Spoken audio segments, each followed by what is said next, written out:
पंहिंजे ॿारनि खे मासूम गुलनि ॿारनि खे वठी तव्हां primary school government primary school में दाख़िल करायो जिते ॿारनि खे हर सहूलियत मिले पई, ॿारनि खे किताब मुफ़्त ऐं हर सहूलियत मिले थी ऐं उते ॿारनि जो मुस्तक़बिल तमामु बहितरीनु थींदो।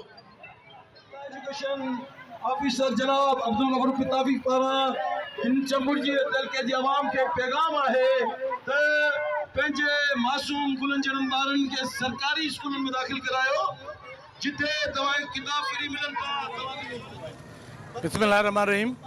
अॼु जेको ही प्रोग्राम आहे पढ़ंदी सिंध त वधंदी सिंध जे नारे सां त अॼु जेको ॿुधायो कयो आहे असांजी सोशल मीडिया, असांजा सहाफ़ी नुमाइंदा, असांजा चंबड़ जा वापारी इत्तेहाद, असां चंबड़ जा जेके बि चूंडियल नुमाइंदा लोकल गवर्नमेंट जा ऐं उस्ताद साहिबान जेके 40 खां 50 किलोमीटर पंहिंजा स्कूल छॾे हिते पहुता आहिनि, इन ई नाले त हर ॿार जेको स्कूल में वञे। असां सिंध गवर्नमेंट जो इहो हिकिड़ो विजन आहे त जेको बि ॿार घिटी में आहे, घर में आहे, उन ॿार खे वठी स्कूल में आणियो। सो उन लाइ गवर्नमेंट सिंध हिकु वॾा उपाउ वरिता आहिनि जंहिंमें SSB बजट ॾेई स्कूल में हर स्कूल खे पंहिंजो हिकिड़ो हेडमास्टर जेको प्राइमरी हेडमास्टर 14 ग्रेड जो आहे उनखे पावरफुल कयो आहे ऐं 17 ग्रेड गज़ेटेड पावर ॾेई हुनखे SSB बजट इस्तेमालु करण लाइ चयो वियो आहे। असां निहायत ई मशकूर आहियूं सिंध गवर्नमेंट जा ऐं पंहिंजो मिनिस्टर जेको सरदार अली शाह जा ऐं हिन प्रोग्राम में मुंहिंजो डायरेक्टर जेको आहे तमामु अॼु बिज़ी हो, कराची मीटिंग हुई न त हुनजी बि शिरकत हुई। डायरेक्टर ममताज़ हुसैन उत्तराणी साहब बि अचे हा पर हू अॼु कंहिं मसरूफ़ियत जे करे कराची में इमरजेंसी मीटिंग थी हुई, हुन में शामिलु थियण लाइ वियो। पर हीअ बहरहाल अॼु हिकिड़ो प्रोग्राम थियो आहे चंबड़ जे शहरियुनि, चंबड़ जे उस्तादनि, चंबड़ तइलीक़े जे शागिर्दनि जेको मुज़ाहिरो कयो आहे त ऐं पंहिंजो हिकिड़ो फ़राख़ दिली जो मुज़ाहिरो कयो आहे। जेके बि पंहिंजा दोस्त आहिनि, पंहिंजा नंढड़ा भाइर आहिनि, पंहिंजा बच्चा आहिनि, पंहिंजा ॿुट आहिनि, उहे वठी सरकारी स्कूल में दाख़िल कराईंदा जीअं उहे ॿार मुफ़्त में तइलीम हासिलु करे सघनि। हिकु तरफ़ गवर्नमेंट रैलियूं पे कढाए त गवर्नमेंट तव्हां TO आयो हिते जा तालके जा त ॿार दाख़िल करायो सरकारी स्कूलनि में। ॿिए तरफ़ तव्हां ॾिसंदा त बाराड़ी जे इलाइक़नि में हिकु उस्ताद आहे 300 ॿार था पढ़नि, उन ते छा था चओ? इहो बि असां गवर्नमेंट खे लिखियो आहे SNE जे लाइ ऐं इनशाला SNE मिली वेंदी। असांजा कुझु स्कूल वधनि हींअर मौजूदा जेको दौरु आहे वाक़ई तव्हांजी हिकिड़ी ॻाल्हि आहे त असां हिकिड़े ॾाढे मुश्किल दौर में ऐं जॾहिं तइलीक़ा एजुकेशन ऑफिसर चंबड़ मुक़ररु थियो अॼु खां 4 साल पहिरीं त मूंखे 8 प्राइमरी स्कूल बंदि मिलिया हुआ। अलाह जी महिरबानी सां अॼु सिर्फ़ु 20 उहे स्कूल बंदि आहिनि जंहिंजो सेमी कोर्स आहे। बाक़ी 2-4 स्कूल जेके रूटीन में खुलंदा बंदि रहंदा आहिनि पर असांजो चंबड़ तइलीक़े जा जेके 95% स्कूल जेके आहिनि 95 खां अबव स्कूल फंक्शनल आहिनि जेके हली रहिया आहिनि। ऐं हिकिड़ी ॿी तव्हांखे हिकिड़ी ॻाल्हि ॿुधाईंदा हलां त चंबड़ तइलीक़े जा ओबीडियंट उस्ताद इहे ई आहिनि जो एप स्कैनर में कोन था अचनि। इहा हिकिड़ी मुंहिंजी कामयाबी आहे, चंबड़ जे उस्तादनि जी कामयाबी आहे त मुंहिंजो उस्ताद एप स्कैनर में कोन थो अचे ऐं फोर्सली रिटायर कोन पियो थिए।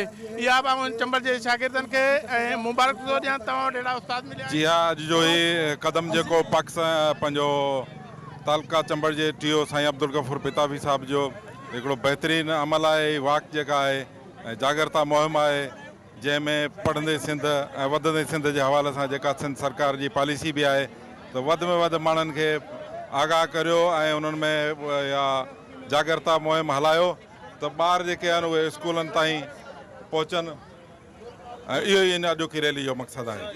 बाराड़ी जे इलाइक़नि में हिकिड़ो उस्ताद 200-300 ॿार आहिनि, उन ते छा था चओ?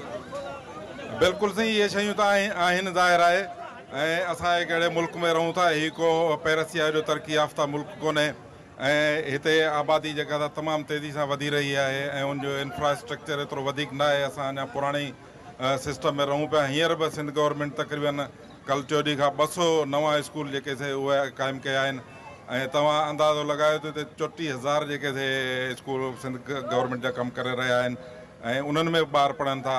पर अञा बि उन्हनि में गुंजाइश आहे, किथे किथे अहिड़ा स्कूल आहिनि जिते टीचर त वेठो आहे पर ॿार पढ़ंदी सिंध त वधंदी सिंध। उन हवाले सां जीअं त असां सभु उस्ताद बिरादरी हिन में शामिलु आहियूं ऐं ॿियो इहो आहे त आउं सभिनी दोस्तनि सां या मिसाल तौरु असां पेरेंट्स सां ख़ासि तौर ते पेटे अलफ़ शहीद राणी जे पैनल सां इहो ऐलान थो कयां त असांजो जेको पैनल आहे शहीद राणी पैनल तइलीम जे हवाले सां इंशाअल्लाह ताला जुदोजहद कंदी ऐं जेके बि असांजा उस्तादनि जा जेके मसइला आहिनि या ॿिया जेके मसइला आहिनि उहे तरजीह बुनियाद ते असीं हल कंदासीं। उस्तादनि जी खोट आहे 200-300 ॿार हिकिड़े स्कूल मंझि उते हिकिड़ो उस्ताद फर्नीचर जी खोट छा था चओ? साईं बिल्कुलु ऐं सही था चओ। अञा ताईं असांखे तमामु बेशुमार असांजा मसइला आहिनि। तव्हां अचो असांजे स्कूलनि में अञा ताईं जेको उहा साॻी हालत लॻी पई आहे। 250-250 ॿार आहिनि, एनरोलमेंट तमामु जेका वधी वई आहे। हिकिड़ो ॿार उहो छा पढ़ाईंदो?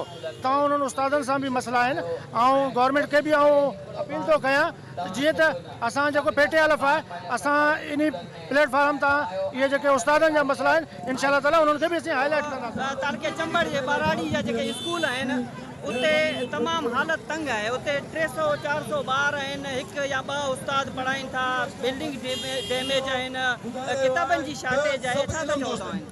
साईं बिल्कुलु तव्हांजी ॻाल्हि सही आहे। वॾे में वॾी ॻाल्हि त उस्तादनि जी तमामु घणी खोट आहे। स्कूलनि जी हालत जेका आहे सा तमामु घणी ख़राबु आहे। उनखां अलावा हिन वक़्तु जेको तव्हांजी स्पेसिफिक बजट ॾिनी वई आहे इहा बि हिकिड़ो ग़लति तरीक़ो आहे। असां उस्तादनि जी मज़मत था करियूं। इन्हनि जे 3 ज़िलनि में कमु शुरू थियो आहे त उते हींअर साण एंटी करप्शन जी वटवटां थी वई आहे। छो त इन स्पेसिफिक बजट ॾियण सां ट्रेज़री वारनि जो परसेंटेज, वेंडर यानी ठेकेदार जो परसेंटेज, उनखां अलावा ॿियनि जो परसेंटेज, इहा बजट सॼी ठेकेदार ऐं ट्रेज़री जी परसेंटेज में ख़तमु थी वेंदी। इन में उहा रिज़ल्ट कोन मिली सघंदी जेका मिलणु घुरिजे। आउं अदब जा हथबर्दी सरदार साहब खे, मिनिस्टर एजुकेशन खे अर्ज़ु थो कयां त जनाब आला डायरेक्ट इहा बजट जेका आहे सा असां हेड मास्टरनि जे अकाउंट में मोकिली वञे। पोइ जे असां में कमी कोताही थी त तव्हांजा हथ हूंदा, असांजो गिरेबान हूंदो। आख़िर हिकु तरफ़ सिंध गवर्नमेंट दावा पई करे त तव्हां मासूम जेके ॿार आहिनि उन्हनि खे प्राइवेटनि खां कढी सरकारी में दाख़िल कयो। ॿिए तरफ़ तव्हां ॾिठो हूंदो त तव्हां पाण बाराड़ी जे इलाइक़नि जा उस्ताद आहियो। उते हिकु उस्ताद 300 ॿारनि खे वॾे मुश्किल सां तालीम थो ॾिए। उन मंझि बिल्डिंग डैमेज, हालत ख़राबु आहे। छा था चओ इन ते तव्हां? साईं इहा बिल्कुलु तव्हांजी ॻाल्हि सही आहे ऐं इहो हिकिड़ो वॾो मसइलो आहे। इहो वॾो मसइलो आहे ऐं इन ॿार त असां वठी ॾींदासीं। असां दाख़िला में हलाए त रहिया आहियूं, पर जे टीचर न आहिनि त उन्हनि ॿारनि जो अचण बि ऐं छा चई सघां थो। बहरहाल आउं सरदार शाह खे ऐं सिंध गवर्नमेंट खे इहा गुज़ारिश कंदुसि त हीअ असांजो तालको चंबड़ आहे, वधि मां वधि पुठिते पियल आहे। हिन असांजे तालके चंबड़ जे अंदरि एसियन ई न आहे। ऐं असांजे तक जे MPA साईं इमदाद मितावी साहब खे बि तव्हांजे तसल्लुस सां गुज़ारिश कंदुसि त तव्हां पंहिंजे तक जी मालिकी करियो। तालके चंबड़ जे अंदरि एसियन ई मंज़ूर करायो। जेसिताणी एसियन ई मंज़ूर न थींदी तेसिताणी माना तइलीम जो सुधारो मुमकिन आहे। माशाल्लाह तमामु बहितरीन कमु आहे। ॿिए तरफ़ तव्हां ॾिठो हूंदो त बाराड़ी जे इलाइक़नि मंझि 300 ॿार, हिकु उस्ताद, स्कूल डैमेज, उन में फर्नीचर न आहे, वॾे मुश्किलातुनि खे मुंहुं ॾेई उस्ताद पढ़ाइनि था। छा था चओ इन ते? छा था चओ? साईं असल में इहो प्रॉब्लम पंहिंजी जॻह ते मौजूदु आहे।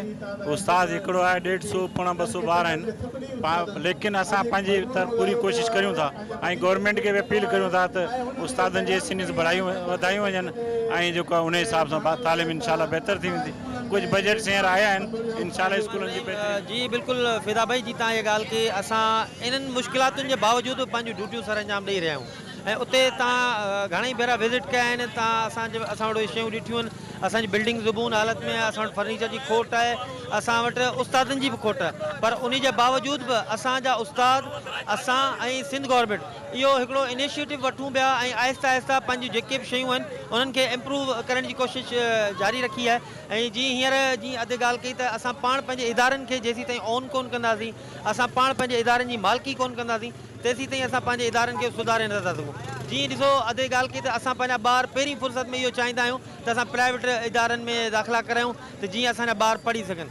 तव्हां पंहिंजनि इदारनि जी जेको मालिकी करियो, वारसी करियो, उन्हनि में पंहिंजा ॿार दाख़िल करायो।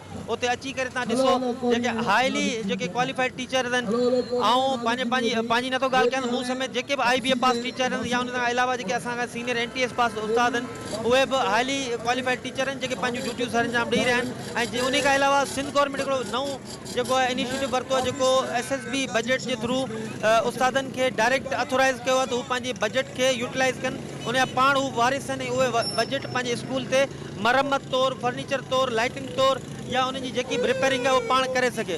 तो इन करे असांजी इहा ज़िम्मेदारी आहे त असां पंहिंजे इदारनि जी मालिकी करियूं, पंहिंजे ॿारनि खे सरकारी इदारनि में दाख़िला वठायूं त जीअं असां पंहिंजे ॿारनि खे बहितर मुस्तक़बिल में मुहैया करे सघूं।